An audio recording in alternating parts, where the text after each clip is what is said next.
ఇప్పుడు వచ్చిన మీ అందరికీ ప్రభు పేట వందనాలండి. అందరూ ప్రైజ్లాడండి. అందరూ ప్రైజ్లాడు. దేవుని యొక్క మహాకృపను బట్టి దేవుని సన్నిధిలో ఈ రీతిగా మరొకసారి ఆయన కలుసుకోవడానికి దేవుడిచ్చిన గొప్ప భాగ్యాన్ని బట్టి దేవునికే మహిమ కలుగునుగాక.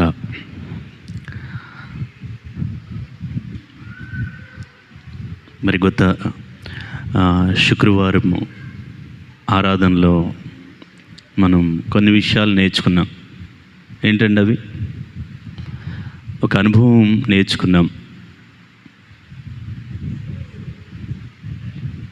పోయిన వారం చెప్పండి. అదే వస్తుంది, దగ్గరికి వస్తుంది. చెప్పండి. పర్వతపు అనుభవం గురించి నేర్చుకున్నాం. దేవునికి మహిమ కలుగునుగాక.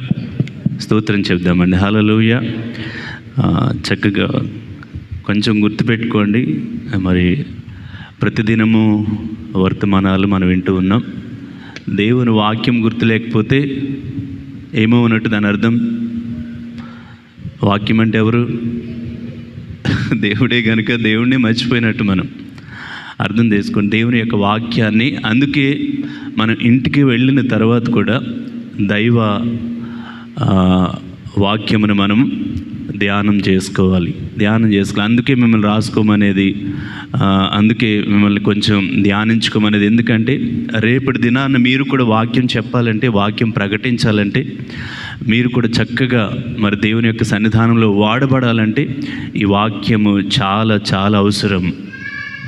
నమ్మిన వాళ్ళు దేవుని స్తోత్రం చెప్పండి. చాలా అవసరం. మీకు జ్ఞాపకం ఉంటే మంచిది, జ్ఞాపకం లేకపోతే నాలాంటి వాళ్ళు ఎవరైనా ఉంటే కొంచెం రాసుకోండి. హల్లెలూయా. మీ ఫోన్లో కూడా ఉన్నాయి, దాంట్లో కూడా నోట్ ప్యాడ్ అని ఉంటుంది, దాంట్లో కూడా మీరు స్టోర్ చేసుకోవచ్చు. బాగుంటుంది. ఫోన్ని ఆ రీతిగా కూడా వాడుకుంటే మంచిది. ఓన్లీ యూట్యూబ్లు, ఫేస్బుక్లు, అవి ఆ చెత్త ఈ చెత్త, ఇన్స్టాగ్రామ్లని అవి చూడటమే కాదు, కానీ ఫోన్ని ఈ రకంగా మనం వాడుకోవాలి. నేనైతే కంప్లీట్గా అది వేడెక్కి వరకు వాడుకుంటాను. దేనికి? వాక్యానికి. దాన్ని ఏ రీతిగా వాడాలో అంటే గూగుల్ కాదండి, సెర్చ్ చేస్తే గూగుల్లో వాడను. కానీ నాకు దేవుడు ఏదైనా ఒక తలంపు ఇస్తే ఆ తలంపు ప్రకారంగా దాన్ని ధ్యానించడానికి మరి బైబిల్ అవకాశం లేనప్పుడు దాన్ని వాడుకోవడానికి దేవుడు కృప చూపిస్తాడు. దేవునికి మహిమ కలుగునుగాక. మరి వాక్యాన్ని మనం నెవరు వేసుకోవాలి. వాక్యం మనల్ని ఏం చేస్తుంది అంటండి? బ్రతికిస్తుంది. మన బాధలలో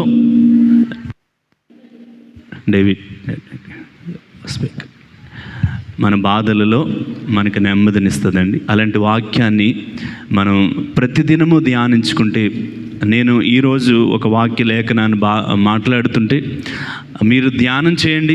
మీతో పరిశుద్ధాత్మ దేవుడు ఒక డిఫరెంట్ రీతిలో మీతో మాట్లాడతాడు. ఆమేన్. హల్లెలూయా. తప్పకుండా ఎంతకంటే బాగా మాట్లాడతాడు పరిశుద్ధాత్మ దేవుడు. ఇంకొక కోణంలో మాట్లాడతాడు. మనకి ఏదైతే ఏ మాట అవసరమో దాని ప్రకారంగా పరిశుద్ధాత్మ దేవుడు మనతో మాట్లాడతాడు. దేవునికి మహిమ కలుగునుగాక. అందుకే వాక్యాన్ని మనం ఏం చేయాలంటండి?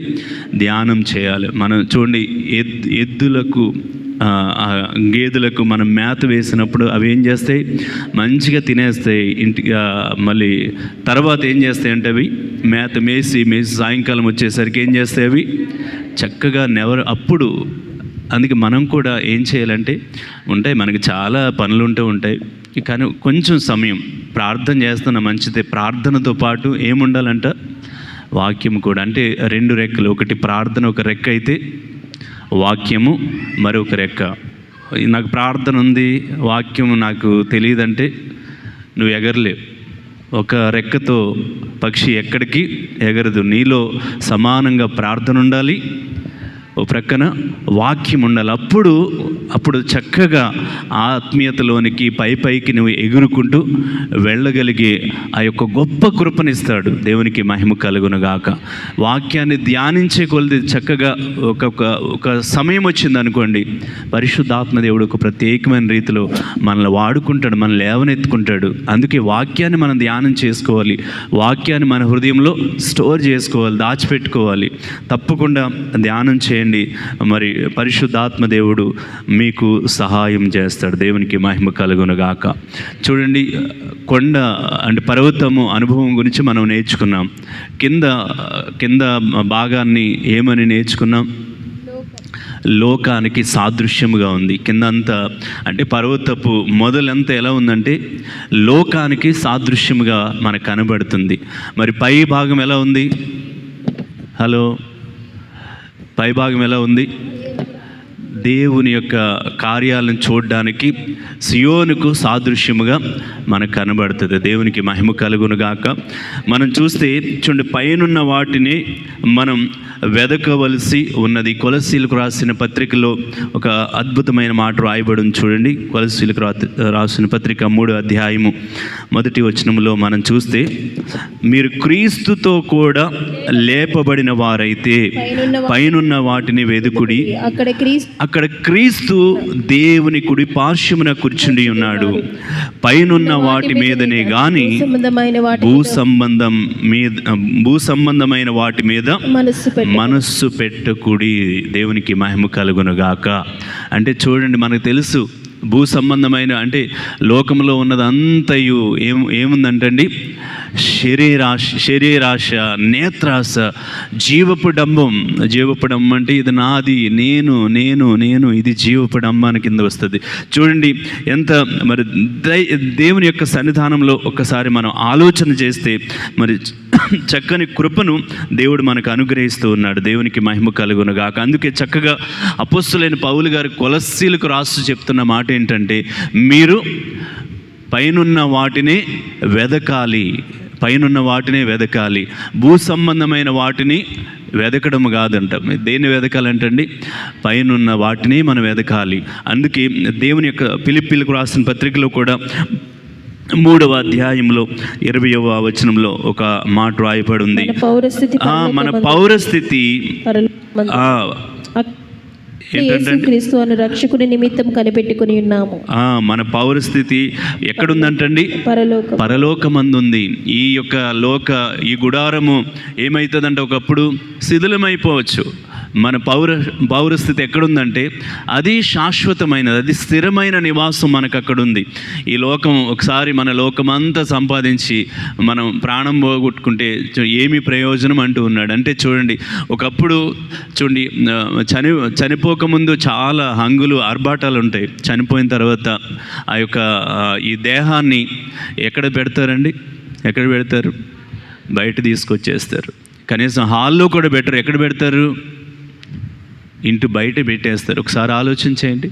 అంటే చూడండి, మరి ఆత్మకి ఎంత విలువ ఉందో, శరీరానికి ఎంత విలువ ఉందో, అంటే నీలో ఆత్మ ఉంటేనే నీకు విలువ. నువ్వు మృతుడు అయితే దేవునికి ఎంత మాత్రము మహిమ కలగదు.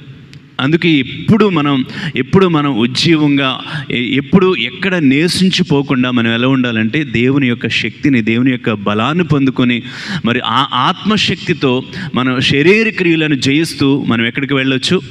మరి ముందుకు వెళ్ళిపోవచ్చండి. దేవునికి మహిమ కలుగునుగాక. చూడండి, కీర్తనకారుడు అంటాడు 23వ అధ్యాయంలో 6వ వచనంలో అంటాడు, నేను బ్రతుకు దినములన్నీ కృపా క్షేమములే నా వెంట వచ్చును, చిరకాలము యెహోవా మందిరములో నేను నివాసము చేసేదను. దేవునికి మహిమ కలుగునుగాక. ఎక్కడంటండి? యెహోవా మందిరములో చిరకాలము. అంటే చూడండి, ఆయన అంటున్నాడు, నేను బ్రతుకు దినములన్నీ కృపా క్షేమములే నా వెంట వచ్చును. ఎప్పుడు వస్తాయంటే దేవుని యొక్క మందిరంలో, అంటే దేవుని యొక్క నీ హృదయమే మందిరము కనుక ఆ యొక్క మందిరాన్ని నువ్వు చక్కగా వినియోగించుకుంటే చూడండి, నీ జీవితకాలం అంతయు నీ వెంట ఏమొస్తాయంటండి? కృపయు క్షేమమును నీ వెంట వస్తుందంట. కృప క్షేమములు నేను ఏలుతూ ఉంటాయంటండి. ఎంత గొప్ప ధన్యత. అందుకే యెషయా గ్రంథంలో కూడా మీరు చదవద్దు గారు 40వ అధ్యాయంలో 31వ వచనంలో చూస్తే, పక్షి రాజుల వలె రెక్కలు చాపి వారు ఏం చేస్తారంటండి? పైకి ఎగురుతారంట. వారు అలసిపోరంట, సొమ్మసిల్లిపోరంట. వారు ఏం చేస్తారంటండి? పక్షిరాజు వలె పైకి. అంటే చూడండి, పక్షిరాజులు ఎక్కడుంటాయంటండి? చూడండి ఎక్కడుంటాయంటండి? అవి ఎక్కడో కొండల మీద ఉంటాయంట. నిజంగా పక్షిరాజు చాలా మనకి అనేక ఆత్మీయమైన సత్యాలకి సాదృశ్యముగా ఉందండి పక్షిరాజు. అందుకే పక్షిరాజుల వలె మనం చూడండి పైకి ఎగిరే అనుభవంలోనికి వెళ్ళాలి. కింద చూడండి ఆ పర్వతపు కింద అంతా లోక సంబంధమైన విషయాలు, లోకం అదంతా భయంకరమైన విషయాలండి. అంటే చూడండి మన యొక్క దృష్టి అంతా ఎలా ఉండాలంటే పైకి ఉండాలి, పై సంబంధాల వలె ఉండాలి. చూడండి పర్వతపు చూడండి ఎక్కుటి వలన మనకి ఏమేమి మేలులు జరుగుతాయంటే ఒకసారి మనం ఆలోచన చేస్తే చూడండి పర్వతం ఎక్కడం వలన మనకు కలిగే మేలుల గురించి మనం ఒక్కసారి ధ్యానం చేసుకుంటే కనుక ప్రకటన గ్రంథము 4వ అధ్యాయం చూడండి ఎంత శ్రేష్టమైన మాటలు. మీరు తర్వాత నెవరు వేసుకోండి, మొదటి వచనంలో అక్కడ చూస్తే అక్కడ అంటాడు యోహాను భక్తుడితో చెప్తూ ఉన్నాడు, చదవండి. సంగతులు జరిగిన అది పరలోకమందు ఉండెను, మరియు నేను మొదట వినిన స్వరం బూరధ్వని వలె నాతో మాట్లాడగా వింటిని. ఆ మాట్లాడిన వాడు ఎక్కి రమ్ము.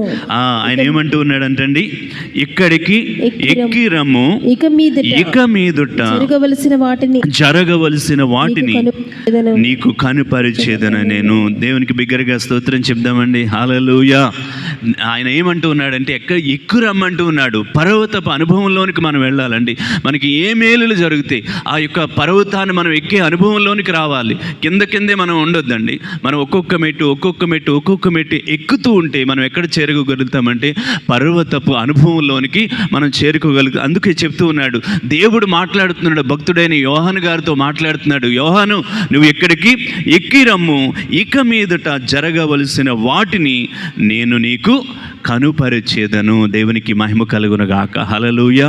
చూడండి పర్వతపు అనుభవంలోనికి మనం వెళ్తే దేవుని యొక్క దర్శనాలను మనం చూడవచ్చు. ఆమేన్. హల్లెలూయా.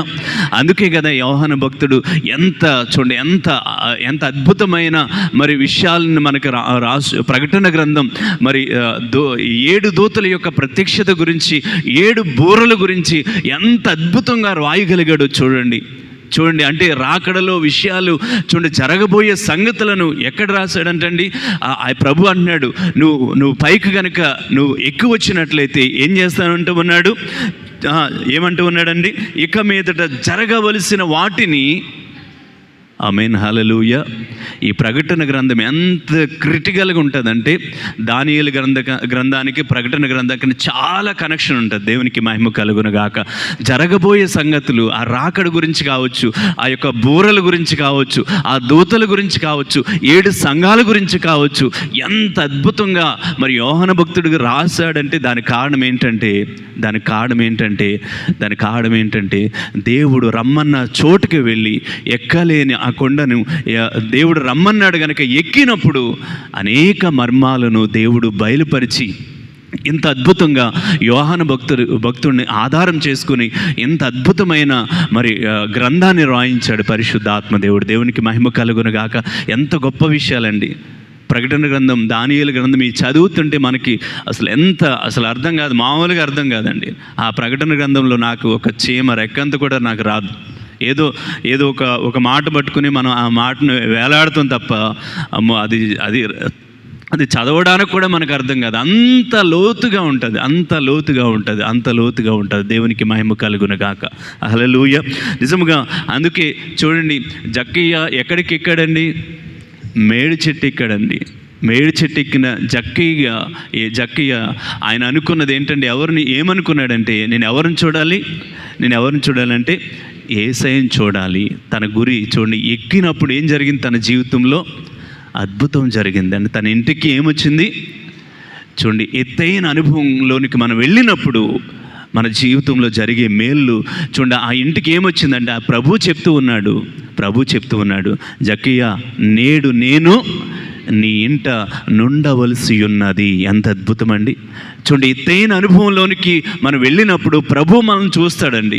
ఎందుకంటే ప్రభు నివాస స్థానము ఎత్తైన చూడండి మరి ప్రదేశాల్లో కనుక, అంటే చూడండి అంత అనుభవంలోనికి మనం వెళ్ళినప్పుడు దేవుని యొక్క దర్శనం మనకు కలుగుతుంది. ఆమేన్, హల్లెలూయా, స్తోత్రం చెప్దామండి, హల్లెలూయా. చూడండి, ద్వితీయోపదేశ కాండంలో మనం చూస్తే 3వ అధ్యాయంలో 27వ వచనంలో చూస్తే మోషే గారి గురించి అక్కడ రాయబడి ఉంటుంది. అక్కడ చూడండి, నీవు ఈ యోర్దానును దాటకూడదని కానీ నీవు అక్కడ పిస్గో కొండ ఎక్కి కన్నులెత్తి పడమటి వైపును, ఉత్తరం వైపును, దక్షిణ వైపును, తూర్పు వైపును తేరి చూడుము. దేవునికి మహిమ కలుగునగాక.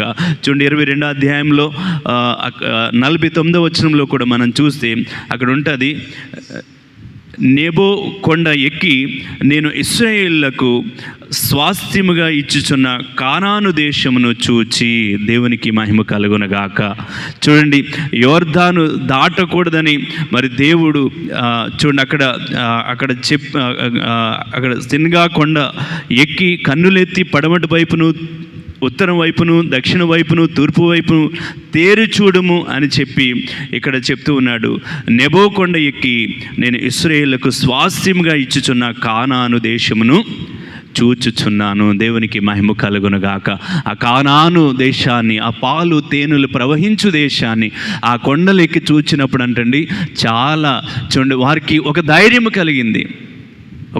కలిగింది. నేను ఎక్కడికి వెళ్ళగలుగుతాను?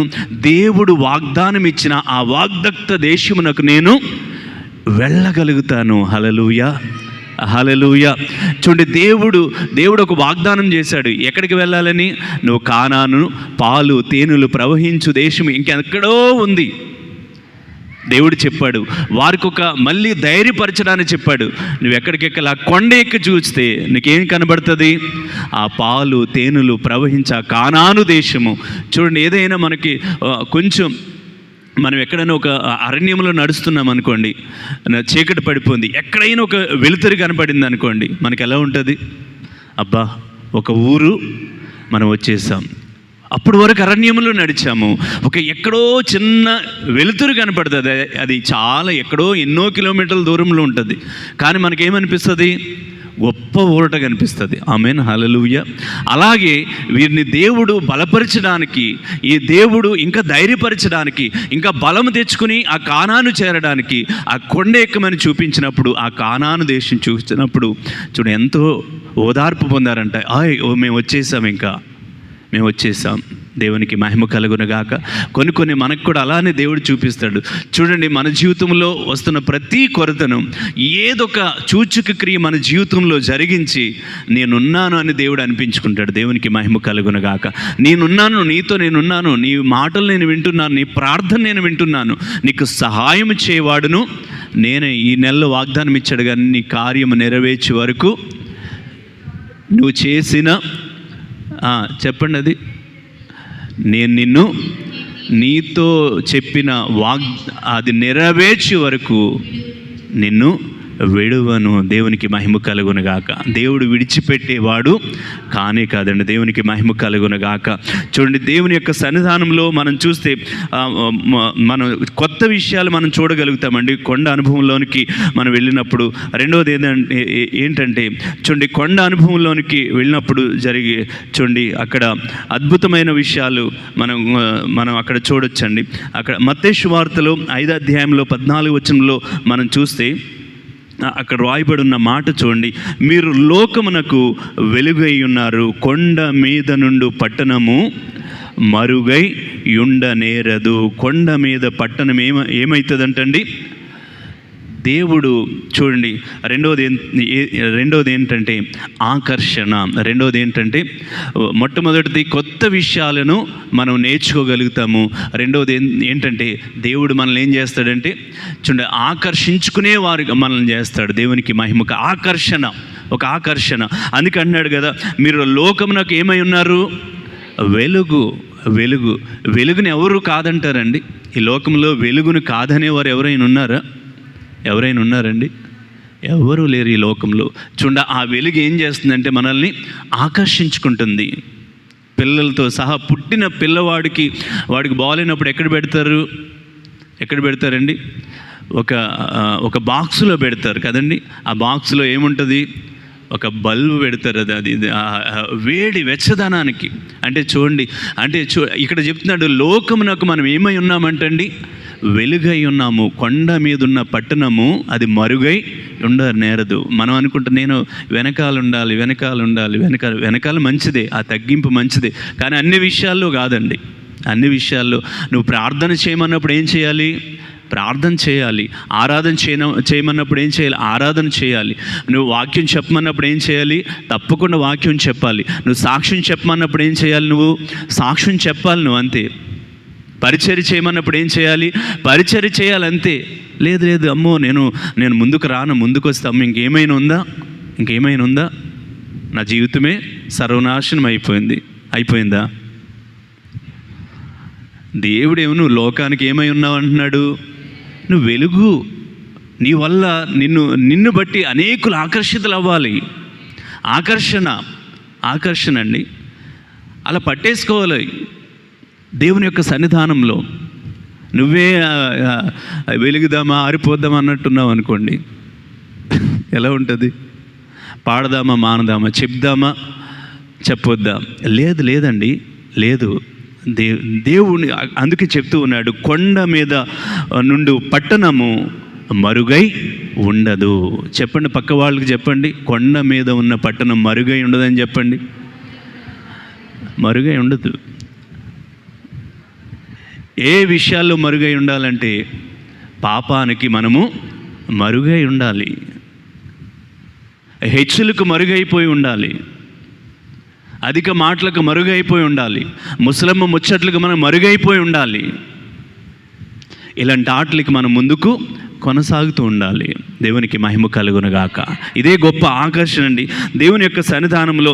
చూడండి, మూడవదిగా మనం చూస్తే 121వ కీర్తన గ్రంథం 1వ వచనంలో మనం చూస్తే అక్కడ మనకు తెలిసిన మాట, కొండల తట్టు నా కన్నులు ఎత్తుచున్నాను, నాకు సహాయము ఎక్కడ నుండి వచ్చును? యెహోవా వలననే నాకు సహాయము కలుగును. ఆయన భూమి ఆకాశములను సృజించిన వాడు. దేవునికి మహిమ కలుగునుగాక. ఎక్కడి నుంచి సహాయం వస్తుంది? మూడవ మాట ఏంటంటే సహాయము. ఎక్కడి నుంచి సహాయం వస్తుందంటే ఆకాశం నుండి కన్నులెత్తి చూస్తున్న ఆ దేవుని వైపు నుంచే మనకు సహాయము కలుగుతుంది. దేవునికి మహిమ కలుగునగాక. హల్లెలూయా. ఆయన నుండి మనకు సహాయం అండి. చూడండి, 61వ కీర్తనలు అంటాడు, దేవా అక్కడ అద్భుతమైన మాట అంటాడు, ఒక అద్భుతమైన ప్రార్థన చేస్తాడండి, చాలా శ్రేష్టమైన ప్రార్థన చేస్తాడు. అక్కడ చూడండి, 1వ వచనం నుంచి చదివితే, దేవా నా మొర ఆలకించుము.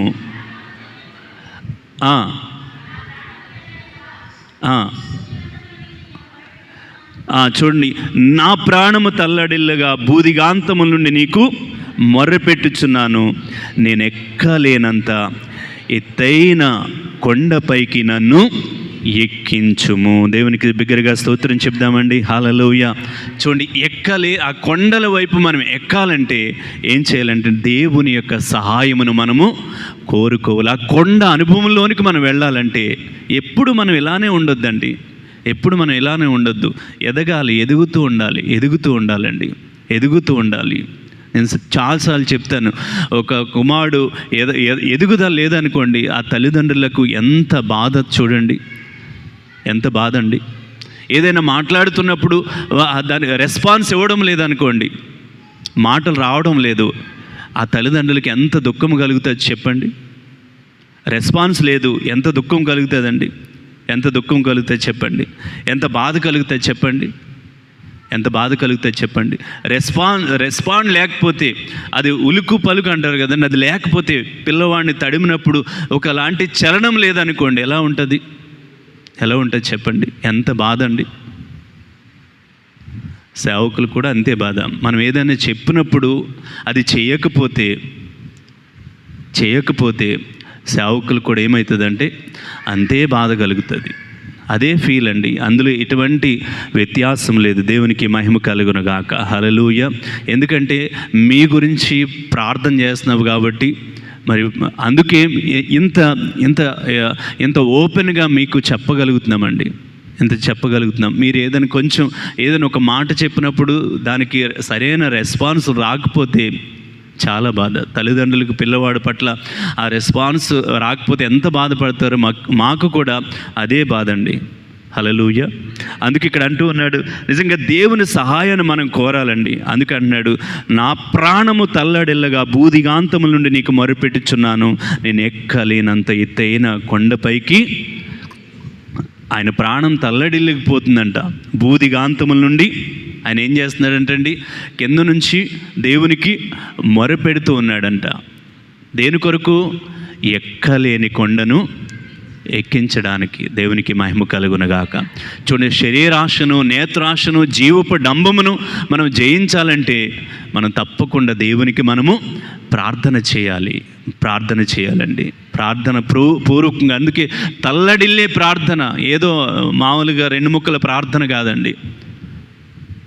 తల్లడిల్లే ప్రార్థన, శ్రేష్టమైన ప్రార్థన. అన్నీ మైమరిచిపోయి దేవుని యొక్క సన్నిధానంలో ఒంటరిగా దానియేలు గారు ఎలాంటి ప్రార్థన చేశారు, అపోస్తలులైన పౌలు గారు ఎలాంటి ప్రార్థన చేశారు చూడండి. మరి యేసయ్య చూడండి ఎంత అద్భుతమైన ప్రార్థన. ఆయన ప్రార్థన చేస్తుంటే చెమట ఎలా మారిపోయిందంటండి, రక్తపు బిందువులుగా మారిపోయింది. మన పాట పాడుతుంటే మన పక్క వాళ్ళకన్నా వినబడుతుందండి. మనం ప్రార్థన చేస్తుంటే చూడండి, ఎవరికైనా కొంచెం వారు కొంచెం స్పందించగలుగుతున్నారా? మనం చప్పట్లు కొడితే పక్క వాళ్ళకి వినబడుతున్నాయా? చేతులు మాత్రం ఇలా ఉంటాయి. సౌండ్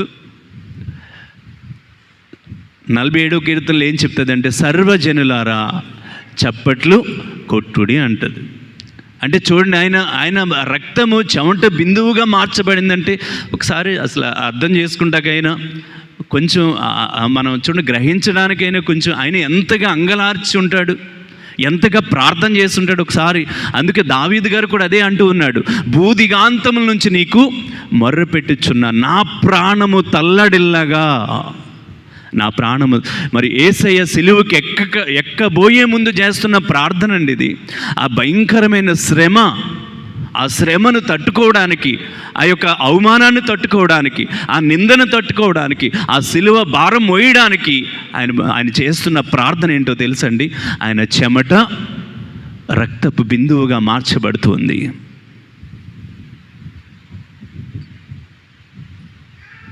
హల్లెలూయా.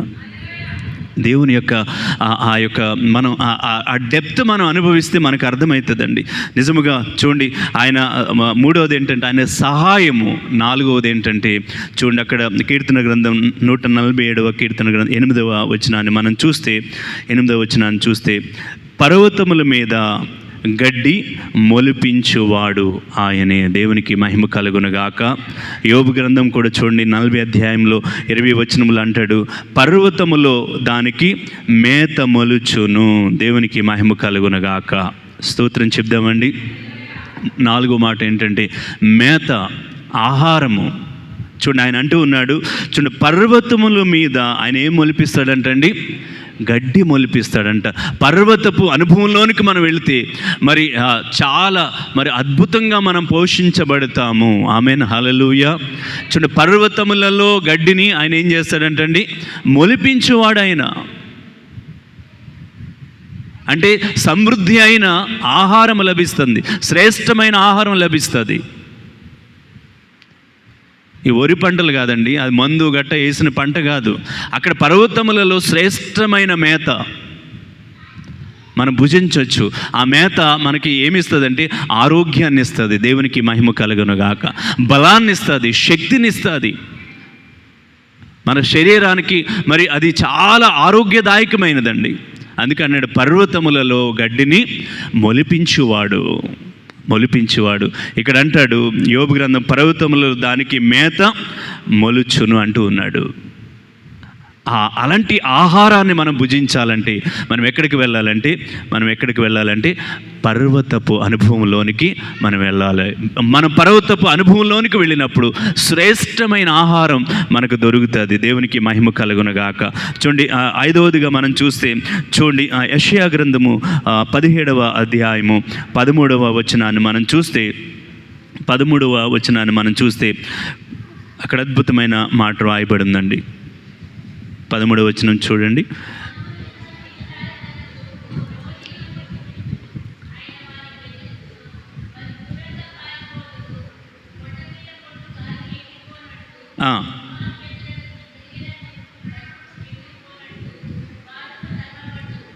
చాలండి.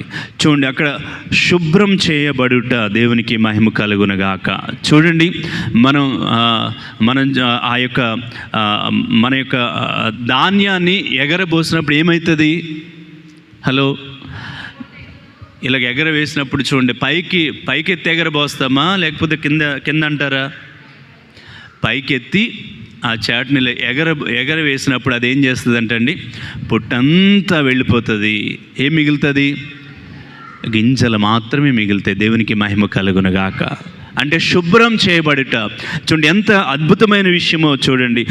5వదిగా మనం చూస్తే అద్భుతం, అక్కడ పరమగీతాల గ్రంథము 8వ అధ్యాయము 14వ వచనాన్ని మనం చూస్తే అక్కడ చూడండి, అక్కడ చదవండి. 8:14 నా ప్రియుడా త్వరపడము, లఘువైన ఇట్టివలే ఉండుము, గంధవర్గ వృక్ష పర్వతముల మీద గంతులు వేయు లేడి పిల్లల వలె ఉండుము, ఖనిజ సంపదకు నిలయం అంటండి. చూడండి, అక్కడ సంపద. 6వ విషయం ఏంటంటే సంపద. నా ప్రియుడా త్వరపడము, లఘువైన ఇట్టివలే ఉండుము, గంధ వర్గ వృక్ష పర్వతముల మీద గంతులు వేయు లేడి పిల్లల వలె ఉండుము అంటాడు. అక్కడ చూడండి, ద్వితీయోపదేశ కాండంలో కూడా అద్భుతమైన మాట అంటాడు. 8వ అధ్యాయము 9వ వచనంలో మనం చూస్తే, కరువు అనుకోకుండా నీవు ఆహారము తిను దేశము, అందులో నీకు లోపముండదు. అది ఇనుపరాళ్ళు గల దేశము, దాని కొండలలో నీవు రాగి త్రవి తీయవచ్చును. దేవునికి మహిమ కలుగునగాక. చూడండి, సంపద అంటే కొండ అనుభవంలోనికి అద్భుతమైన సంపదను మనం పొందుకోవచ్చండి. నిజంగా మనం చూస్తాము, సైంటిస్టులు కావచ్చు, ఆయా మనం జియోగ్రఫీలో మనం చూస్తే వాళ్ళు ఏం చేస్తారు, కొండల ప్రాంతాలకు వెళ్ళిపోయి అనేక రాళ్లను, కొన్ని చాలా ఖనిజాలను, కొంచెం సంపదను తీసుకుని వచ్చి వాళ్ళు పరీక్ష చేస్తూ ఉంటారు కదండి. అందులో చాలా మరి విచిత్రమైన కొన్ని కోట్ల రూపాయలు, కొన్ని వేల రూపాయలు, కొన్ని లక్షల రూపాయల విలువైన ఆ ఖనిజాలు, ఆ సంపద దొరుకుతూ ఉంటుంది. అందుకే అంటున్నాడు, సియోను కొండల మీదకి దిగివచ్చు, హెర్మోను మంచు వలె అంటాడు. అక్కడ ఏడవ మాట ఏంటంటే 133వ కీర్తన గ్రంథం 3వ వచనంలో మనం చూస్తే అక్కడ చూడండి, 133వ వచనం మనం చూస్తే, సియోను కొండల మీదకి దిగివచ్చు, హెర్మోను మంచు వలె నుండును, ఆశీర్వాదమును శాశ్వత జీవమును అచ్చట ఉండవలెనని యెహోవా సెలవిచ్చుచున్నాడు. అది తల మీద పోయబడి అహరోను గెడ్డం మీదుగా కారి అతని అంగీల అంచు వరకు దిగజారిన పరిమళ తైలం వలె ఉండును. 7వ మాట ఏంటంటే చల్లదనం, అంటే మంచు అంటే పరిశుద్ధాత్మకు సాదృశ్యముగా మనకు కనబడుతుంది. దేవునికి స్తోత్రం చెప్దామండి. హల్లెలూయా. చూడండి, సియోను కొండల మీదకి దిగి వచ్చు, హెర్మోను మంచు వలె. అంటే చూడండి, కొండల మీదకి దిగి వచ్చిన మంచు వలె. కొండ మీద మరి ఒక ఆయనకి మరి కొండ మీద 40 దినాలు ప్రార్థన చేసినప్పుడు ఒక ఆయనకి దేవుని యొక్క ప్రత్యక్షత కలిగింది. ఎవరైనా? మోషే గారికి దేవుని ప్రత్యక్షత కలిగింది. కొండల మీద అనుభవం చూడండి. అంటే చూడండి, పరిశుద్ధత, చల్లని స్పర్శ మనం కొన్నిసార్లు అనుభవిస్తాము కదా. ఆరాధనలో కావచ్చు, వాక్య పరిచర్య కావచ్చు, కొన్నిసార్లు దేవుని ప్రసన్నతను మనం అనుభవిస్తాం. దేవుని యొక్క ప్రసన్నత మనం అనుభవించినప్పుడు, మనం ఆ స్పర్శను అనుభవించినప్పుడు చెప్పలేని ఆనందం, మనకున్న ప్రతీది మైమరిచిపోయి దేవుణ్ణి స్తుతిస్తాం. ఆమేన్, హల్లెలూయా. చూడండి, ఆ స్పర్శను అనుభవించినప్పుడు, ఆ తాకిడి అనుభవించినప్పుడు, ఆ చల్లని ఆ మహిమను మనం అనుభవించినప్పుడు, ఆ చల్లదనాన్ని మనం అనుభవించినప్పుడు చాలా మరి అద్భుతమైన ఆ మహిమలోనికి మనం కూడా వెళ్ళిపోతాం. ఆమేన్, హల్లెలూయా. చూడండి, 7వది ఏంటంటే ఆ చల్లదనం, అంటే పరిశుద్ధాత్మ అనుభవం మనం కలిగి ఉండాలి. దేవునికి మహిమ కలుగునగాక. స్తోత్రం చెప్దామండి. హల్లెలూయా, హల్లెలూయా. స్తోత్రం చెప్దాం. హల్లెలూయా. చూడండి, నిజముగా దేవుని యొక్క సన్నిధానం మనం ఎక్కవలసిన పర్వతాలు చాలా ఉన్నాయంటండి. చాలా అంటే మనం లాస్ట్ వీక్ దేవుని యొక్క సేవకురాలు చెప్పింది కదా, లాస్ట్ వీక్ అన్యులు కూడా అంటారు, ఎన్ని కొండలు ఉన్నాయి? చక్కగా చెప్పేస్తున్నారు. ఎన్ని కొండలు? ఎప్పుడన్నా ఎక్కారా? 7 ఎక్కారా? నేను కూడా ఎక్కాను. తిరుపతి కొండ ఒకటే ఎక్కాను నేను. హల్లెలూయా.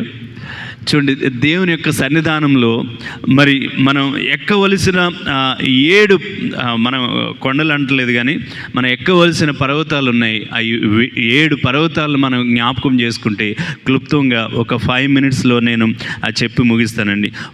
మొట్టమొదటిగా మనం చూస్తే మత్తయి సువార్త 6వ అధ్యాయము 13వ వచనాన్ని మనం చూస్తే అక్కడ అద్భుతమైన విషయం రాయబడిందండి. ఎక్కవలసిన 7 పర్వతాలని మనం ఈ మత్తయి సువార్తలో మనం చూస్తే అద్భుతమైన విషయాలు అక్కడ రాయబడి ఉంది. ఏంటంటే మమ్మును శోధనలోనికి తేక దుష్టుని నుండి మమ్మల్ని తప్పించుము,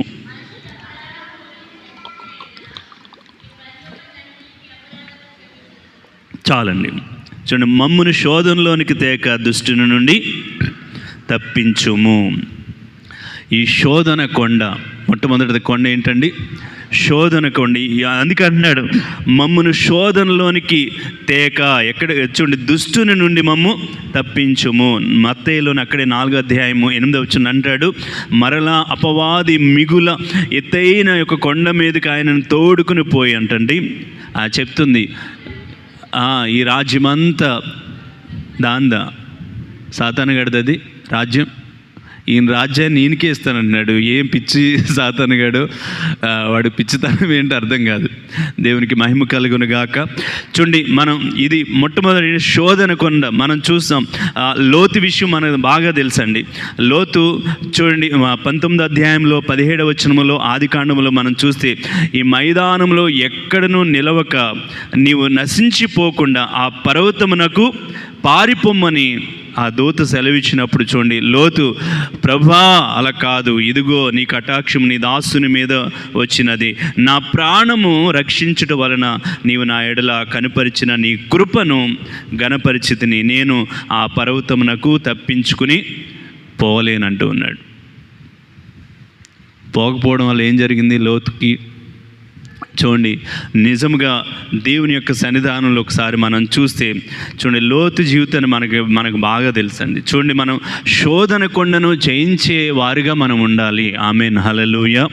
చూడండి, దేవుని యొక్క సన్నిధానంలో చూడండి, దావీదు సౌలు చేత తరమబడుచున్నప్పుడు 11వ అధ్యాయంలో మనం చూస్తే మొదటి వచనంలో అంటాడు, యెహోవా శరణుజొచ్చి ఉన్నాను, పక్షి వలె నీ కొండకు పారిపోమ్ము అంటాడు, పారిపోనిమ్మంటాడు. చూడండి, ఆయన ఎక్కడ పారిపోవాలనుకుంటున్నాడంటండి?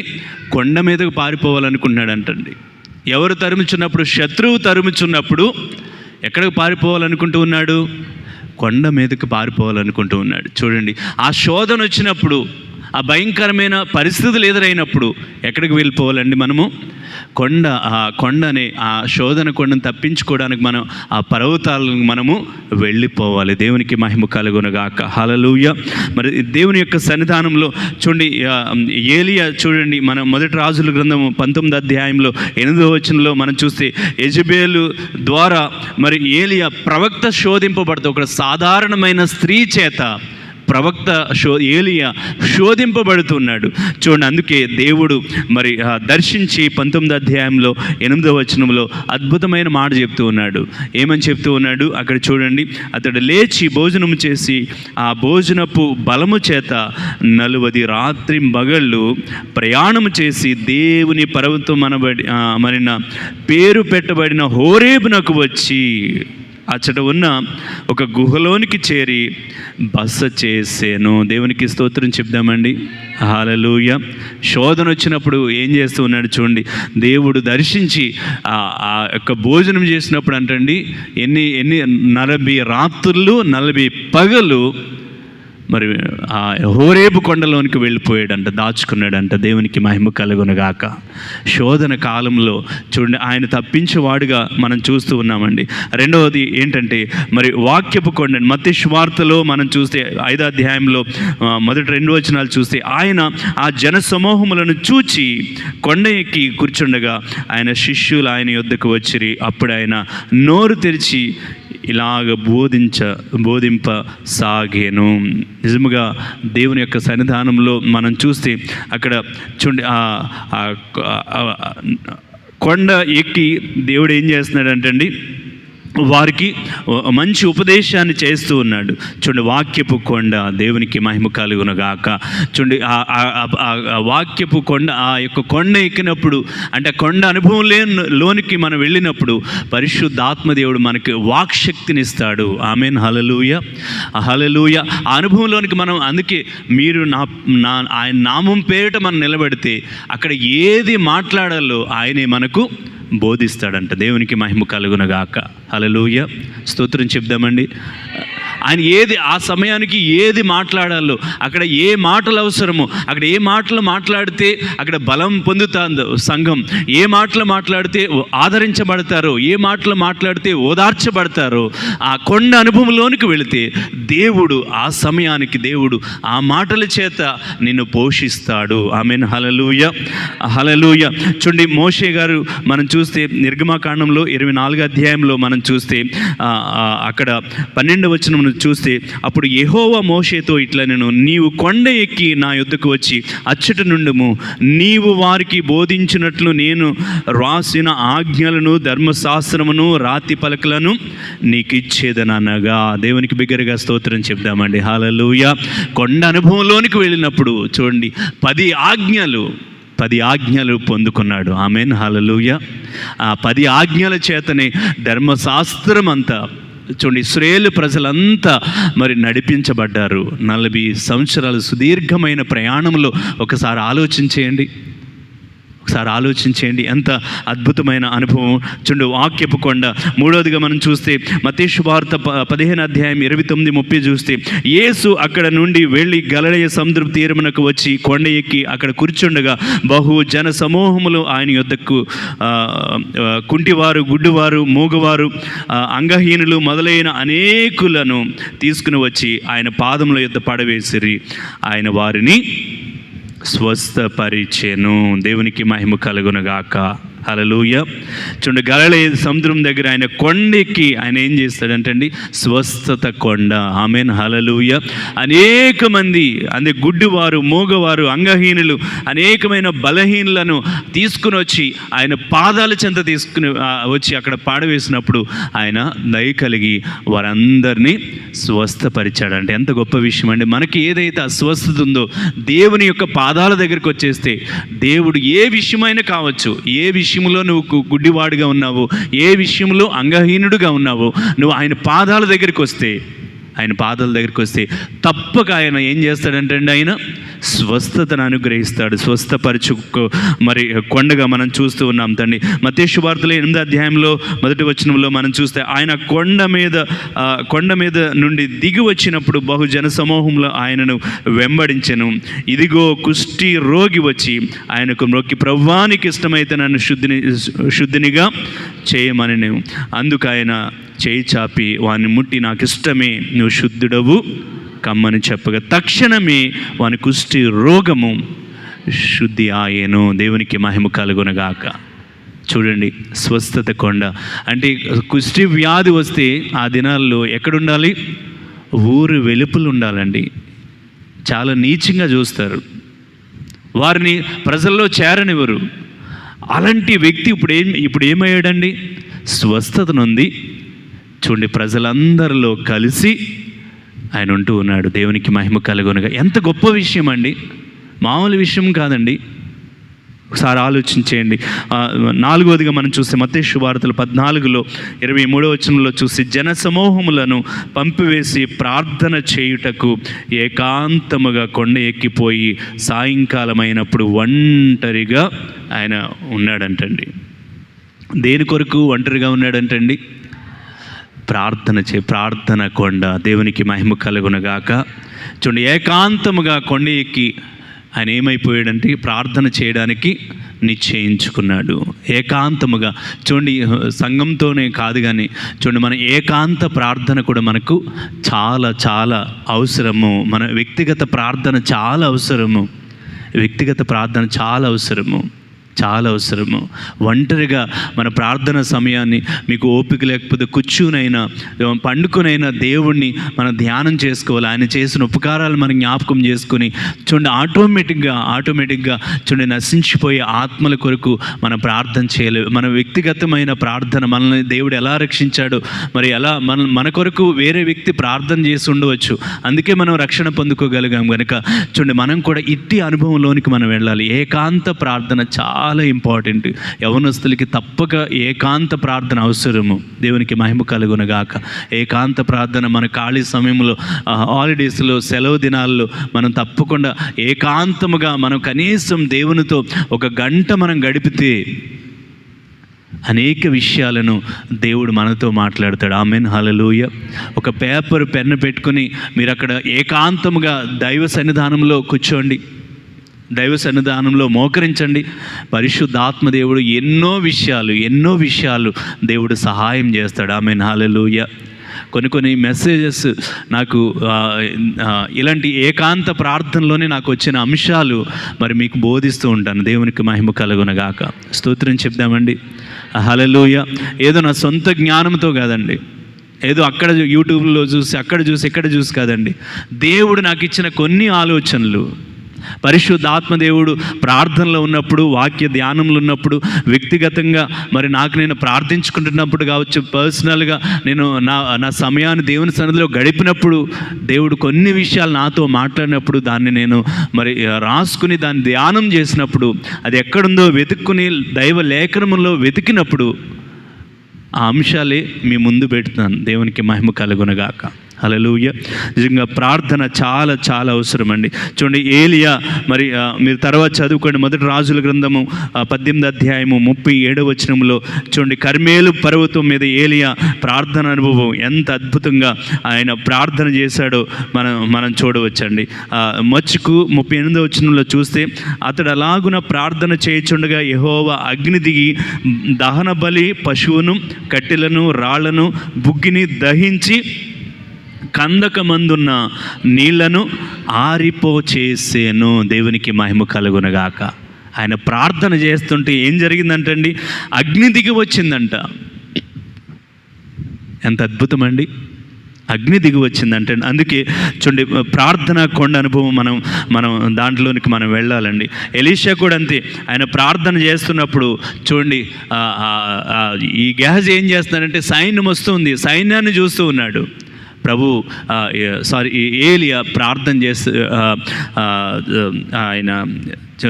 ఎలీషా ప్రార్థన చేస్తున్నప్పుడు ఆయన ఒక అద్భుతమైన ప్రార్థన చేశాడు. అయ్యా, వీని కన్నులు తెరువుము. కన్నులు తెరిచినప్పుడు ఏం చూస్తూ ఉన్నాడు? అగ్ని రథాలను చూస్తూ ఉన్నాడు. దేవునికి మహిమ కలుగునగాక. దేవుని శక్తిని చూస్తున్నాడు. శత్రువు బలమంతటి కంటే గొప్ప ప్రభావాన్ని, గొప్ప బలాన్ని చూస్తున్నాడు. అగ్ని రథాలను చూస్తున్నాడు. ప్రార్థన శక్తిలో అంత ప్రభావం ఉంటుందండి. చూడండి, ఇంకొకటి మత్తయి సువార్త 17 మనం చూస్తే చూడండి, అక్కడ చూడండి, ఆ 1 మనం 6 దినములైన తర్వాత యేసు పేతురును, యాకోబును తన సహోదరుడి యోహాన్ని వెంట పెట్టుకుని ఎత్తైన యొక్క కొండ మీదకి ఏకాంతముగా పోయి వారి ఎదుట రూపాంతర పొందెను. చూడండి, రూపాంతరపు కొండ. దేవునికి మహిమ కలుగునగాక. రూపాంతరపు కొండ అనుభవంలోనికి మరి అక్కడ వారు ఉన్న వేసినట్లుగా మనం చూస్తూ ఉన్నామండి. దేవుని యొక్క సన్నిధానంలో 6వ మాట కూడా మనం చూస్తే చూడండి, 6వ మాట మనం చూస్తే మత్తయి సువార్త 27:33 వచనం చూస్తే, వారు కపాలమున స్థలమును అర్థమిచ్చు గొల్గొతా అనబడిన చోటికి వారు వచ్చినప్పుడు చూడండి, కల్వరి కొండ, కల్వరి అంటే గొల్గొతా కొండ అంటే సమర్పణకు సాదృశ్యముగా ఉందండి. సమర్పించుకోవడానికి చూడండి, ఆయన గొల్గొతా కొండపై ఆయనను సిలువ వేసినట్లుగా మనం చూస్తూ ఉన్నాం. చూడండి, లూకా సువార్తలు అంటే వారు ఆ స్థలమునకు వచ్చినప్పుడు కపాలం అనబడిన అంటే చూడండి అపోస్తలుడైన పౌలు గారు గలతీయులకు రాస్తూ 2వ అధ్యాయంలో 20వ వచనంలో అంటాడు, నేను క్రీస్తుతో కూడా సిలువ వేయబడి ఉన్నాను, జీవించేవాడును నేను కాదు, నాలో క్రీస్తే అంటాడు. దేవునికి మహిమ కలుగునుగాక. నా యందు క్రీస్తే జీవించుచున్నాడు అంటూ ఉన్నాడు. గలతీయులకు రాసిన పత్రికలోనే 6వ అధ్యాయం 14లో అంటూ ఉన్నాడు. అయితే మన ప్రభు అయిన యేసు క్రీస్తు సిలువ యందు తప్ప మరి దేని యందును అతిశయించుట నాకు దూరమవునుగాక. దానివల్ల నాకు లోకమునకు నేనును సిలువ వేయబడి ఉన్నాను, ఏ అతిశయం కూడా నాకు రాకుండాను గాక అంటూ ఉన్నాడు. ఆమేన్, హల్లెలూయా, స్తోత్రం చెప్దాం, హల్లెలూయా. చివరిగా మనం చూస్తే ఒలీవల కొండ, మత్తయి సువార్త 28వ అధ్యాయం 6వ వచనంలో ఒలీవల కొండను మనం చూస్తూ ఉన్నాం. ఆమేన్, హల్లెలూయా. చూడండి అక్కడ చూస్తే 16వ వచనం చూస్తే 11 మంది శిష్యులు యేసు మరి తమకు నిర్ణయించిన గలిలయలోని కొండకు వెళ్ళారంటండి. 11 మంది శిష్యులు. అక్కడ 28వ అధ్యాయంలో 19లోనే మనం చూస్తే, కాబట్టి మీరు వెళ్ళి సమస్త జనులను శిష్యులుగా చేయుడి అంటూ ఉన్నాడు. దేవునికి మహిమ కలుగునుగాక. ఒలీవల కొండ అనుభవంలోనికి మనం వెళ్ళుదుముగాక. చూడండి, సమరయ స్త్రీ గురించి మనకు తెలుసండి. సమరయ స్త్రీ ఏం చేసిందండి? చూడండి, ఆ గ్రామానంతటిని రక్షించుకుంది. ఆమేన్, హల్లెలూయా. తను రక్షించబడ్డమే కాదు కానీ చూడండి, మనం ఎదురు చూస్తున్న మెస్సయ్య ఈయనే అని సాక్ష్యం చెప్తూ ఉంది. ఎంత గొప్ప విషయం అండి. ఆ ప్రాంతం అంతటిని రక్షించుకుందండి. మరి అలాగే మార్కు సువార్తలో 16:7 చూస్తే, మీరు వెళ్ళి ఆయన మీకంటే ముందుగా గలిలయలోనికి వెళ్ళుచున్నాడనియు ఆయన మీతో చెప్పినట్టు అక్కడ మీరు ఆయనను చూతురనియు ఆయన శిష్యులతో పేతురుతోనూ చెప్పాడని. మగ్దలీని అక్కడ చూస్తే అపోస్తులను నడిపించినట్లుగా, మగ్దలీని మరియ అపోస్తులను నడిపించినట్లుగా మనం చూస్తామండి. సేన దెయ్యం పట్టిన వాడు కూడా 10 పట్టణాలను క్రీస్తులోనికి నడిపించాడండి. సేన దయ్యం పట్టినవాడు ఆయన 10 పట్టణాలను క్రీస్తులోనికి నడిపించాడంట. అక్కడ మీరు తర్వాత చూడండి, దెకపోలియాలు మరి ఆ 10 పట్టణాలను దేవునిలోనికి నడిపించాడంటండి. మార్కు సువార్తలో 5:19లో ఆ దెయ్యం పట్టుకుని స్వస్థత పొందినవాడు 10 గ్రామాలను మార్చివేశాడంట. దేవునికి స్తోత్రము కలుగునుగాక. ఎంత అనుభవం అండి. ఇట్టి అనుభవంలోనికి మనం అందరం కూడా వెళ్ళుదుముగాక. ఒకసారి లేచి నిలబెడతారండి, ప్రార్థన చేసుకుందాం. ఒక నిమిషం లేచి నిలబెడదామండి. దేవుని యొక్క సన్నిధానంలో ఈ పర్వతపు అనుభవంలోనికి మనం వెళ్ళాలండి. ఈ పర్వతపు అనుభవంలోనికి మనం వెళ్ళినప్పుడు దేవుడు తప్పకుండా ఆయన కృపను మనం ఆశ్రయించినప్పుడు దేవుడు మనకు సహాయం చేస్తాడు. మనకు తప్పక సహాయం చేస్తాడండి. మనకు తప్పక సహాయం చేస్తాడు. ఇటు అనుభవంలోనికి మనం వెళదామా? ఈ పర్వతపు అనుభవంలోనికి మనం వెళదామండి. ఈ పర్వతపు అనుభవంలోనికి మనం వెళ్ళినప్పుడు దేవుడు మనకు సహాయం చేస్తాడు. దేవుడు మనకు తప్పక సహాయం చేస్తాడండి. చూడండి, మన పైనున్న వాటిని మనం వెదకవలసినదని మనం నేర్చుకున్నాం. కొత్త విషయాలు మనం చూస్తాం పర్వతపు అనుభవంలోనికి వెళ్ళినప్పుడు అని మనం నేర్చుకున్నాం. మనం ఆకర్షితులు అవుతామని మనం నేర్చుకున్నాం. మరి సహాయం పొందుకుంటామని మనం నేర్చుకున్నామండి. చూడండి, మంచి ఆహారం, మంచి మేత దొరుకుతుందని కొండ మరి పర్వతముల మీద గడ్డి మొలిపించేవాడని మనం నేర్చుకున్నామండి.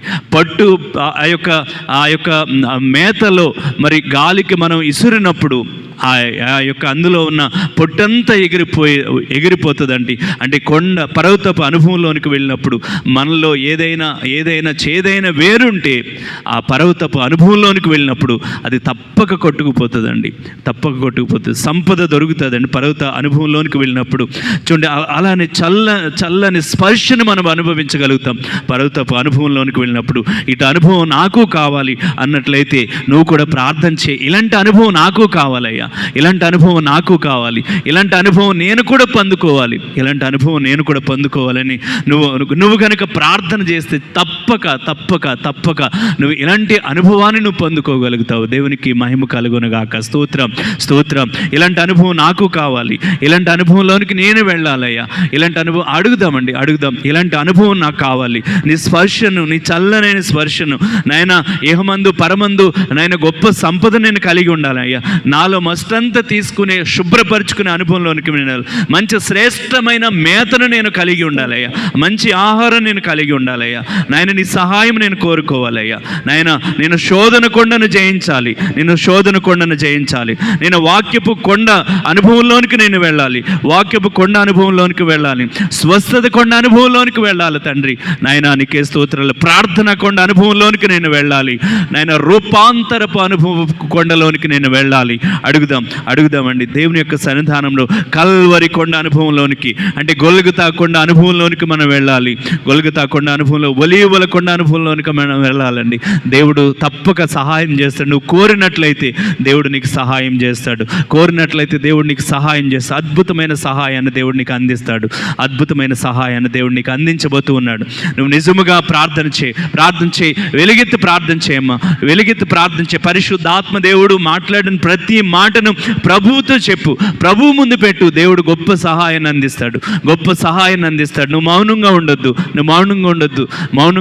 కొండ అనుభవంలోనికి నువ్వు వెళ్ళాలి. దేవుడు నిన్ను దర్శిస్తాడు. దేవుడు నిన్ను తప్పక దర్శిస్తాడు. దేవుడు నీకు సహాయం చేస్తాడు. ఏ పరిస్థితుల్లో ఉన్నా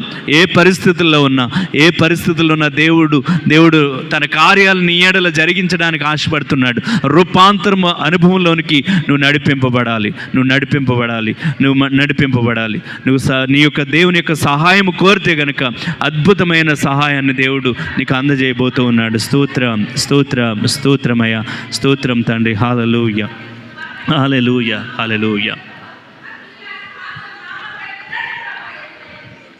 ప్రార్థన చేసుకుందాం. మహాపరిశుద్ధుడా మీకు స్తోత్రం. ఈ దినం నాయన వాక్యం ద్వారా నీ యొక్క దాసుని ఆధారం చేసుకొని నాతో మాట్లాడిన దేవుడు. అవును ప్రభా, ప్రతి ఒక్క కొండ అనుభవం నాలో మాలో నాయన జీవింపబడటానికి ప్రతి ఒక్కరిని సంసిద్ధపరచండి. మీకు స్తోత్రాలు నాయన, మీకు వందనాలు. దిగువ అనుభవాలన్నీ మేము గతంలో చూసాం గనక నాయన పర్వతం యొక్క ఎగువ అనుభవాన్ని మేము కలిగి ఉండడానికి సహాయం చేయి తండ్రి. మీకు వందనాలు. మేము చూసేవన్నీ దృశ్యములు, అవి నాయన ఎంతో నష్టములు మాకు తండ్రి. నేను అదృశ్యమైన దేవుడు గనక మా కొరకు దాచిపెట్టిన అదృశ్యమైనవి పొందుకోవాలంటే ఈ అనుభవాల్లోకి మేము నడిపించబడాలయ్యా. మీకు స్తోత్రాలు. ఏ ఒక్కరము నీ స్వయంగా మాట్లాడిన మాటలను పెడచెవిన పట్టక తండ్రి, నాయన దాసుడు చెప్పినట్టు చిన్నపిల్లలాగా ఇంకా ఉండకుండా తండ్రి భోజనం చేసే అయ్యా పరిస్థితుల్లోనికి, అనుభవాల్లోనికి నన్ను మమ్మల్ని నడిపించండి. మీకు వందనాలు. అవును ప్రభా, నాయన పైన వాటినే వెతకాలి కానీ భూ సంబంధమైన వాటిని వెతకక ప్రతి బిడ్డలో ఆత్మ నింపుదల అడిగినా కొద్దీ ప్రవహింప చేయమని ప్రార్థన చేస్తున్నానయ్యా. మీకు స్తోత్రాలు నాయన. కొద్ది కాలపు శ్రమలకు ఎవరు భయపడక నాయన రానున్న దినములలో తండ్రి అన్ని విధాల మాకు క్షమ్మే దయచేయవాడవని నాయన ఇరుకుగా ఉన్న మార్గాన్ని భయపడి విశాలమైన మార్గాలకు వెళ్లకుండా ఇరుకు మార్గంలో ప్రయాణం చేస్తూ నీ సహాయం పొందుకుంటూ రాను విశాలమవుతుండగా బిడ్డలు సంతోషించడానికి, ఉల్లసించడానికి, నీ మందిరములో కృతజ్ఞత చెల్లించడానికి సహాయం చేయి తండ్రి. మీకు వందనాలు. ఎంతగా ప్రేమిస్తున్నావో నీ మాటలే మాకు అర్థమవుతుండగా ఈ ప్రేమను కాదని ఎక్కడికి వెళ్ళగలము తండ్రి. నాయన బిడ్డలు స్థిరపరచండి. వారిని వారు తండ్రి నాయన పరిశోధించుకుంటూ ఇంకా నేను ఎక్కడ ఉన్నాను అని తలంచుకుంటూ నాయన పర్సనల్ ప్రార్థన అధికంగా చేయడానికి, నాయన లబ్ధి పొందుకోవడానికి అయ్యా మీకు స్తోత్రాలు చెల్లిస్తున్నాను. బిడ్డలకు ఉపదేశకుడవై, సంరక్షకుడవై నేర్పించమని, నడిపించమని, బలపరచమని ప్రార్థన చేస్తున్నాను తండ్రి. మీకు వందనాలు. మహాదేవుడవయ్యా నాయన, ఒక్క దినము వ్యర్థంగా మా మీద దొర్లిపోతే మరలా దినం మాకు రాదు కనుక తండ్రి, దినములు చెడ్డవి అని జ్ఞానంతో యోచించడానికి, రోజులను సద్వినియోగపరచుకోవడానికి సహాయం చేయి తండ్రి. మీకు వందనాలు. ఒక దినం మాట్లాడినట్లు ఇంకొక దినం మాట్లాడటలేవు నాయన. అయ్యా మీకు స్తోత్రాలు, మీకు వందనాలు. ఎంత వివరించినా నీ గ్రంథంలో ఒక మూల కూడా మేము కవర్ చేయలేము తండ్రి, ఒక్క మాట కవర్ చేయలేమునయ్యా. అంతటి దేవుడవు, అంతటి మర్మమైన గ్రంథం అయ్యా నాయన. మీకు స్తోత్రాలు. సహాయం చేయి తండ్రి. నాలోని మాదిరిని బట్టి ఇతరులను ఆకర్షించడానికి, ఆకర్షణ కొండ వైపు పరిగెత్తడానికి సహాయం చేయి తండ్రి. మీకు వందనాలు. మా మాదిరి చేత కనీసం కుటుంబంనైనా నీ తట్టు తిప్పడానికి మాకు ప్రయాస పెట్టండి నాయన. వ్యర్థమైన మాటలు, వ్యర్థమైన ముచ్చట్లు, వ్యర్థమైన సమయము బిడ్డలు నాయన పాడు చేసుకొనక దినములను బట్టి సద్వినియోగపరుచుకోవడానికి సహాయం చేయి తండ్రి. నీ ముచ్చట్లే, నీ ఊసులే, నీ అద్భుతాలే, నీ ఉపకారాలే, నీ మాటలే, నీ నడిపింపే, నీ భద్రతే బిడ్డలు నా ఇద్దరు లేక ముగ్గురు గుమికూడినప్పుడు నీ గురించి మాట్లాడుకోవడానికి సహాయం చేయి తండ్రి. మీకు వందనాలు, మీకు స్తోత్రాలు. గొప్ప దేవుడవయ్యా, మీరు కోరినట్టుగా నాయన, మీరు ఇష్టపడ్డట్టుగా నాయన మమ్మల్ని బలపరచండి నాయన. ముందు కొనసాగనివ్వండి తండ్రి. మీకు స్తోత్రాలు. నీ పరిశుద్ధాత్మ చేత చెక్కబడుతూ దిద్దబడుతూ నాయన అయ్యా తండ్రి, మీకు స్తోత్రాలు. అన్ని విధాల ఒక పనిముట్టుగా నీ చేత వాడబడటానికి సహాయం చేయి తండ్రి. మీకు వందనాలు. పరిశుద్ధాత్ముడు మమ్మల్ని ప్రేరేపించడానికి, పరిశుద్ధాత్ముడికి నిరంతరం అనుకూలంగా మా మనసులు ఉండడానికి ప్రేరేపించండి, బలపరచండి. ఇంతవరకు మాతో మాట్లాడిన విధానాన్ని బట్టి మీ కృతజ్ఞతా స్తోత్రాలు చెల్లిస్తూ సమస్త ఘనత మహిమ ప్రభావములు మీ నామానికి ఆరోపిస్తూ రేపటి దినమంతయు మీ సన్నిధిలో ఉంచుకోమని సమస్తం నీ దయకుని చిత్తానికి అప్పచెప్తూ యేసు నామములో ఈ ప్రార్థన చేయుచున్నాను పరమ తండ్రి. ఆమెన్. మన పరమ తండ్రి అయిన దేవుని యొక్క ప్రేమ, మన కుమారుడు రక్షకుడైన యేసుక్రీస్తు కృప, పరిశుద్ధాత్మ త్రియేక దేవుని అన్యోన్య సహవాసము మనకి, మన కుటుంబాలకు, లోకంలో సకల పరిశుద్ధులకు, వాక్యమనే మంచి తీర్మానం తీసుకున్న ప్రతి బిడ్డకు దేవుని కృప సదాకాలం తోడై ఉండునుగాక. ఆమేన్. ఆమేన్. యేసు రక్తమేషయం, ప్రవేశు రక్తమేషయం, ప్రవేశు నామునకు సంపూర్ణ విజయము కలుగునుగాక. అపవాది క్రియలకు అనంత నాశనము కలుగునుగాక. ఆమేన్. అందరు ప్రైజ్లాడండి, అందరు ప్రైజ్లాడండి. మరి శుద్ధీకరణ సిద్ధపడి వచ్చిన మీ అందరికీ ప్రభుపేట వందనాలండి.